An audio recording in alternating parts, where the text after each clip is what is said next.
Good evening, Mr. and Mrs. Ezekiel. Take us to the mansion on the hill off of 45th. You know I love this song, but I have something I need to say. Jessica, I want out. I want a divorce. The family has gotten too big. It's too much. I have to focus on myself, the message. And I know you're sleeping with him. I knew you were too weak to be the face of the family. I do appreciate that someone's using their I feel statements like we discussed in therapy.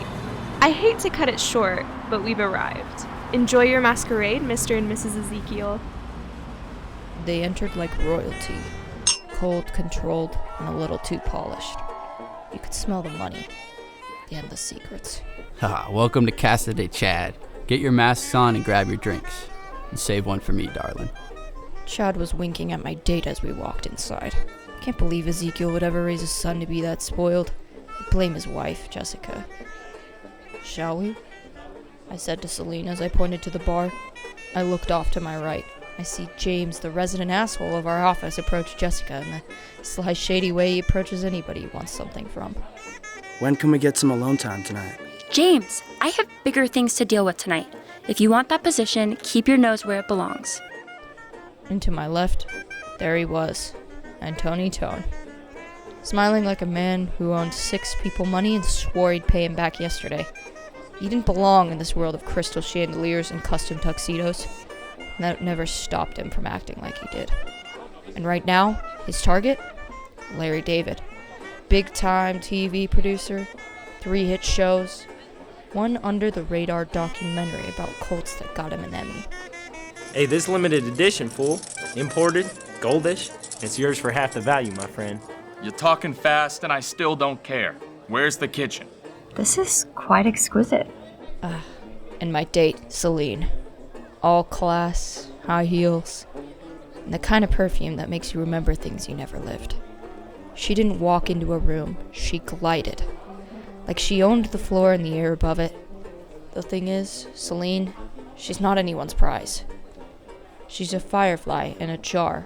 Just when you think you've got her, she slips through the cracks and lights up someone else's night. The masquerade party, on the other hand, was indeed exquisite. It was held in a quiet, elegant, massive mansion off the hill overlooking the city. This, after all, was a party for Jessica, Ezekiel's wife.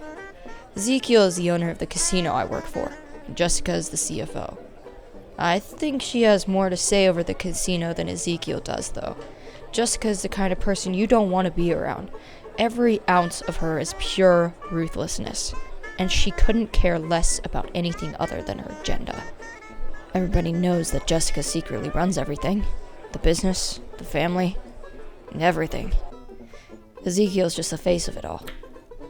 Right as Celine and I walked towards the bar, I saw Larry David and Ezekiel slip into the kitchen.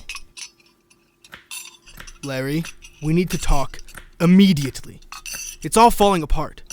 I told her I want the divorce, but the thing she's planning, the next steps, it's too much. Weighing on my conscience. And she is sleeping with another man. If I could only learn who it is. I know who it is. Hey, mind your own business. How about that? Let him speak, Larry. That can help us start making sure her plan isn't achieved. You call that cooking? That's horrible. You have the palate of a donkey. He says this to one of the chefs, demanding perfection. He is a Michelin star chef, after all. Ezekiel is James, the one up for your vacant position. If he gets that position, her plan will be seen through. And you and I both know that's bad news. You need to do something, and fast. A divorce won't do it. I just have no idea what could work. I feel so weak. I've lost my confidence. It could have left with my hair, but I think this is all just getting too heavy. It's more than just me being bald that's dragging me down.